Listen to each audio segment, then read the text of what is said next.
people are thinking that Nigeria is such a scary country and you should not go to Nigeria. And but I thought that like my sisters need me, and more than 200 girls are abducted, and I need to go and speak up for them, and I need to tell the president that he should realize his responsibilities and he should do something for it. So it's really great that I have come here and I have met people, and the people of Nigeria are incredible. They are really nice. They are really they have this determination. They're resilient, and they are really courageous people. Was it difficult arranging a meeting with the president? Did you find it a bit difficult going through all the bureaucracy, getting to the president eventually? My intention was to meet the president and to raise the issues that girls in Nigeria are facing and they are suffering through. The meeting was arranged quite quickly, and the president agreed to the meeting. That was so nice of him, and he agreed that he would listen to the voices which I'm going to represent to him, and the voices of those girls who are suffering from terrorism here in this country. So in the meeting when I met him, I highlighted the issues, and I told him that I have already met the girls who escaped from the kidnapping, and those girls need your support. Those girls need your support because they are suffering through such a big trauma, and they are still not going to school, so their education is very important. As well as the parents whom I met, they all were crying, and they said that we want our daughters to be brought back, and we want to see our daughters again. We want our daughters to return home and continue their education. So I highlighted this issue to the president, and the answer of the president was that he promised me two things. The first was that he will make sure that all the girls return home safely, and the second promise that he made was he will definitely meet the parents of these girls, and he will make them sure that the girls are returning back, and he will try his best. But the president's promise comes amidst a lot of frustration from a lot of people who feel that a lot of time has been wasted. It's been over 90 days. We're still looking for the girls. When are they coming home, and so on? Do you see that frustration also? Well, I started the campaign for the release of the girls since April, and we have been doing it. But in the beginning, people were really talking about it on Twitter, and then it just dropped down. People stopped talking about it, but it was my campaign that I would continue speaking about it, and I will continue until these girls are released. So even though the president had made so many promises, I'm still going to continue the campaign for my Nigerian sisters until my Nigerian sisters are released and they continue their education and they start going back to their schools, they return to their families safely. You gave a strong message to Boko Haram in your speech. You said their actions are non-Islamic. Do you think the group will listen to you? Do you think Boko Haram will listen to what you say? Well, I'm hopeful that they will listen to my message and they will think about what they are doing, because Islam is a religion of peace, and the word Islam means peace, and in Islam education is allowed for both girls and boys, and it is compulsory, and the first word that was revealed on Prophet was Iqra, which means read. So Islam gives a message of tolerance, patience, harmony, humanity, and Islam tells us to be kind to each other, to love each other, and they should realize what's the real message of Islam. But in fact, they are not even thinking about the true message of Islam, which is brotherhood, which says that we all are brothers and sisters, and the girls they have abducted are like their sisters. So they should think about their own sisters, and they should release their sisters as soon as possible, and they should put down their weapons, and they should stop this fighting, and they should release my sister. They should release the daughters of Nigeria. Well, you have had your own share of a terrorist group attack on your own person. 2 years ago, you were shot in the face, and thank God for you're alive and you're well. But what's the message that you have back home in Pakistan, and how effective is your message to your people?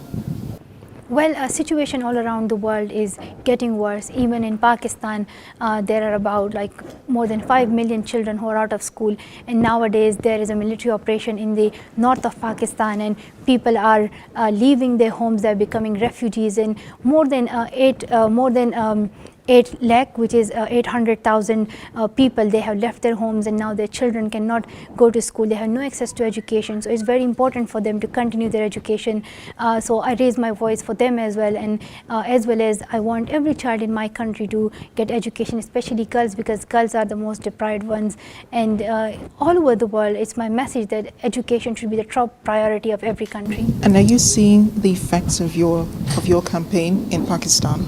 Well, I'm trying my best, and in Pakistan there are many girls who have started going back to school, and there are many parents who are sending their daughters to school because they think that education is very important. They have realized it, and I'm trying my best from my side as well. We have set up the Malala Fund, and through the Malala Fund we are helping children to get education. We did our projects in Pakistan by providing scholarship to the domestic child laborers. Now they are getting education. We did projects in Jordan for the Syrian refugees. We did projects in Kenya, and now here we are doing projects in Nigeria as well. We have raised about $200,000 and we are making sure that children in Nigeria get scholarships and they get quality education and they get safe environment as well. So these are our next project here in Nigeria. You have recovered very well from that shooting, and I'm glad to see that you're okay. But have there been changes in your life since that day that it happened and since your recovery? I always say that when I was attacked, since that time I'm feeling strong, I'm feeling more powerful, and I don't lose hope anymore because people are with me, people are supporting me. And as I look back at the past year, we have done a lot of things through the Malala Fund, and now I'm realizing that the world is focusing on education. There are world leaders who are now giving attention to education, but the journey is not completed yet. It's a long way, and we should continue this journey, and I'm hopeful that a day will come that every child will be going to school. Your message is that terrorist groups, governments sit down and terrorist groups sit down and talk about what their grievances are with the government. Do you see that as the only way to solve terrorism and the rise of insurgency in countries? The first thing is that the situation in every country is quite different. So in Pakistan they are doing a military operation, and in Nigeria the situation is quite different, and the government will better understand. But my message is that we can kill terrorists in war, but if we want a long-term solution for it, that is education. Educate the future generation. Tell them to learn about harmony. Tell them to learn about respecting each other's cultures, traditions, and respecting each other's color and language and religion. So we need to focus on education. This is the way we can fight terrorism, and we should make sure that the 10.5 million children who are without education in Nigeria, they go to school, and the millions of children all around the world who have no access to school start their education. You've heard criticism about what you're doing. People have said that you become the poster child for the West when it comes to girl child education. What's your response to critics when they make comments like that? Well, I haven't seen anyone becoming famous and then there won't be any critics. There would always be critics, but I am true to my campaign, and my campaign is education, and I believe that education is neither Western nor Eastern. Education is education, and education is the right of every child, and I will continue this campaign. People should understand that Malala's campaign is to see every child going to school, and I will continue doing it. I don't know how people relate it to the westernization, but this is my only campaign, and this is what I do. I speak up for children's rights, I speak up for women's rights, and I speak up for equality and justice. Thank you so much, Malala. Thank you so much. Nice to talk to you.